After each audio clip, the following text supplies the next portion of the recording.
Politisi Partai PDI Perjuangan Krisdayanti mendadak mengundurkan diri sebagai bakal calon wali kota Batu di Pilkada 2024. Padahal Krisdayanti baru saja diumumkan sebagai bakal calon wali kota Batu oleh PDIP pada Kamis 22 Agustus 2024 siang. Kepastian itu disampaikan sendiri oleh Krisdayanti melalui unggahan media sosial Instagram pribadinya pada Kamis malam.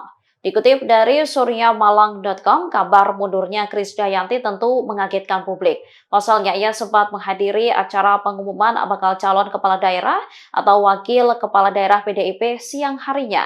Diketahui ia dijalankan oleh DPP PDIP bersama dengan Kresna Dewanata Prosak dari Partai Nasdem. Ia lantas menyampaikan permintaan maafnya terkhusus kepada Ketua Umum PDIP Megawati Soekarno Putri. Namun ia tak mengungkap alasan mengapa mengundurkan diri di Pilkada Batu. Pihak PDIP juga belum memberikan responnya terkait unggahan Krisdayanti tersebut. Diketahui pada Pilkada 2024 ini, PDIP mengajukan calon kepala daerah atau wakil kepala daerah untuk 169 daerah. Wilayah itu terdiri dari 6 gubernur, 151 bupati, dan 12 wali kota. Download Tribun X sekarang, menghadirkan lokal menjadi Indonesia.